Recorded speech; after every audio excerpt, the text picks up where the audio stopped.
c'est Elodie du site Elle et Graines. Donc je suis coach en développement personnel et familial. Et donc aujourd'hui je voudrais reprendre le thème d'une de mes stories sur Instagram, c'est la différence entre besoin et envie. En effet, il est important de faire la distinction entre les deux, parce que c'est dédommageable lorsque l'on confond les deux, autant pour soi que pour nos enfants. Parce que pour accompagner nos enfants dans la bienveillance, il faut d'abord et avant tout s'accompagner soi-même dans la bienveillance. Tu le sais si tu regardes mes vidéos sur YouTube. Mais pas que, il faut aussi faire la différence, parce que si on confond les deux, on ne peut pas répondre réellement aux besoins. Donc on va voir aujourd'hui ensemble la différence entre besoin et envie. Si tu prends juste la définition dans un dictionnaire, eh bien tu liras que l'envie, finalement, n'est qu'un moyen de parvenir à combler un besoin. Alors, pour ça, il va falloir reprendre la définition du besoin. Et pour cela, on va reprendre le travail de Maslow. Alors, en effet, on parle souvent de lui avec une pyramide. Mais en réalité, ce n'est pas vraiment une pyramide des besoins, parce que cela supposerait que certains besoins sont plus importants que d'autres, alors qu'ils le sont tous.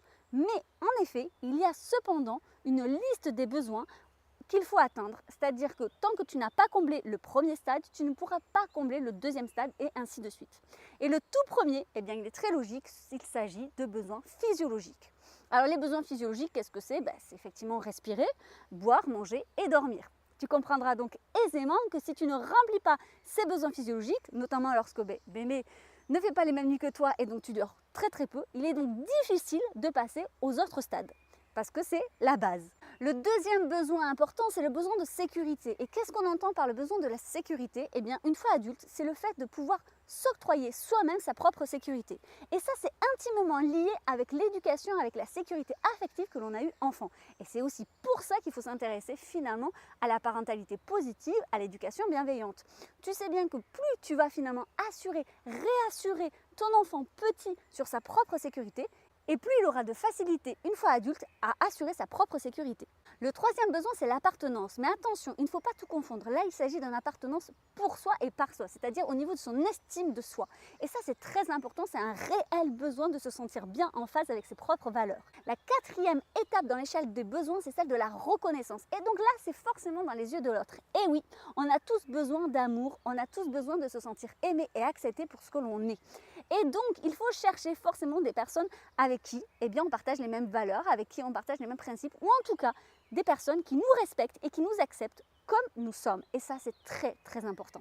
Et enfin, lorsqu'on a tout ça, c'est déjà énorme, on peut passer à la cinquième étape des besoins, c'est celui de l'accomplissement personnel. C'est là où effectivement tu as envie de mettre en place des projets qui te portent et qui te tiennent à cœur, que tu portes vraiment à nu, que tu sens dans tes tripes. Bref, des projets vraiment qui t'emportent et qui vont faire que tu vas t'épanouir, tant personnellement, professionnellement, familialement, bref, sur tous les domaines de ta vie.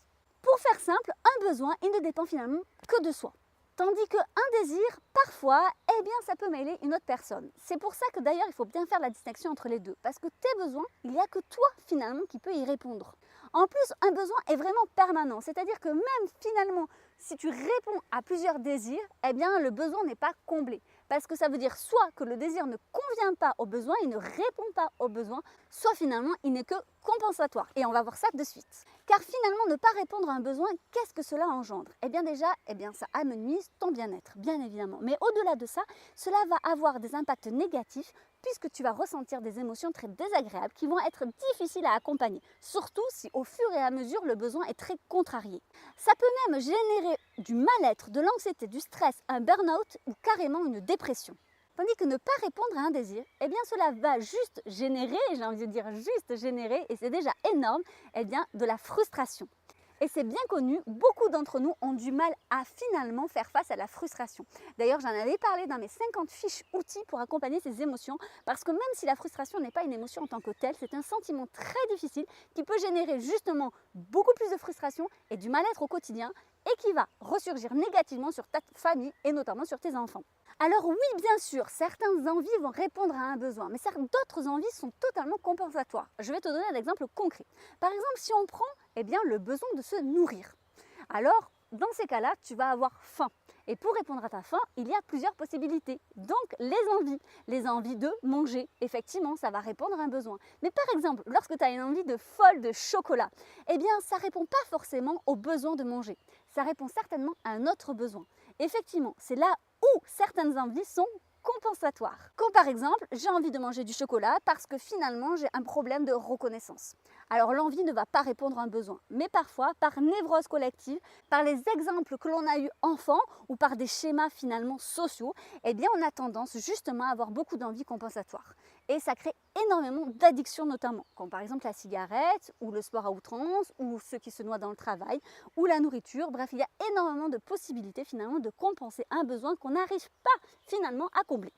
Alors pourquoi c'est important de répondre finalement aux besoins et non pas à l'envie? Eh bien tu l'auras compris tout simplement parce que sinon si tu fais que répondre à l'envie, en règle générale ça se transforme en addiction et c'est finalement pas là où tu vas t'épanouir, bien au contraire, ça va plutôt t'handicaper dans la vie. Et en plus de ça, répondre finalement directement aux besoins permet de mieux se connaître, de mieux s'appréhender et finalement d'avancer sur son propre chemin à soi.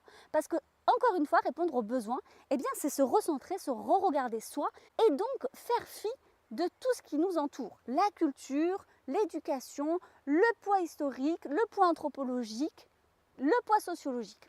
Donc il y a énormément à faire, tu l'auras saisi. Pour ça, rien de plus simple. Alors déjà, pour faire la distinction entre envie et besoin, il faut savoir si cela dépend que de toi ou si cela dépend de quelqu'un d'autre. Quand par exemple, là j'ai besoin que les enfants arrêtent de crier. C'est pas vraiment un besoin, c'est une envie parce que peut-être que ton besoin, eh bien, il est au niveau de ta sécurité. Peut-être parce que lorsque ça crie autour de toi, finalement ta sécurité affective, ta sécurité interne, eh bien, se sent en danger. Car rappelons-le, encore une fois, finalement, le besoin ne répond qu'à une sensation de survie. Mais la survie n'est pas que physique. Quand on parle de survie, elle peut être aussi intellectuelle ou émotionnelle. Cependant, certaines envies répondent très bien à nos besoins. Et ça, c'est vraiment génial parce que ça nous permet d'avancer. Mais pour qu'une envie, effectivement, ne soit pas compensatoire mais réponde bien à un besoin, elle doit répondre à ce qu'on appelle un objectif SMART. On utilise beaucoup ça en développement personnel.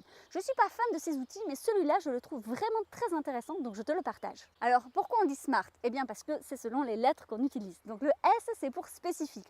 En effet, il faut absolument que l'envie soit spécifique. De quoi j'ai envie exactement et précisément? M comme mesurable. Il faut absolument, effectivement, qu'elle puisse être mesurée, qu'elle puisse être quantifiée ou qualifiée. En tout cas, qu'on puisse effectivement se repérer et repérer cet élément. A comme acceptable. Elle doit effectivement correspondre à nos valeurs, à nos principes, bref, à ce que l'on est nous et pas ce que l'on pense être. Et ça, c'est pas évident. R comme réaliste. Effectivement, il faut être ambitieux, mais pas trop. Il faut aussi prendre le temps des choses, c'est-à-dire que clairement, eh bien, on ne monte pas l'Everest d'un coup. On s'entraîne et puis c'est par palier. Et la dernière lettre de SMART, c'est le T, c'est-à-dire qu'il doit être quantifiable dans le temps. Il faut absolument que tu te donnes des échéances, parce que sinon, effectivement, tu n'avances pas. Bref, une envie vraiment SMART, c'est une envie qui va répondre à un besoin. Et donc, répondre à un besoin, c'est s'épanouir, forcément. Voilà, je pense que la vidéo est assez longue et assez dense au niveau du contenu et j'espère que ça t'aura orienté pour faire la distinction entre tes besoins et tes envies et que cela te permettra d'évoluer encore un peu plus sur ton propre chemin bienveillant et positif. En tout cas, si tu as besoin d'aide, sache que je propose des séances de coaching individuelles par internet. Il n'y a pas besoin de logiciel, je t'envoie juste un lien où on peut se parler, où on peut convenir ensemble de ce qu'on peut faire pour que toi tu avances sur ton propre chemin bienveillant et positif. Et si cette vidéo t'a plu, t'a apporté quelque chose de bienveillant ou de positif et que tu penses que ça peut aider d'autres parents dans le besoin, n'hésite pas, ça fait aussi partie de la grande solidarité que l'on peut mettre en place sur internet. Et sur ce, je te souhaite une très jolie journée.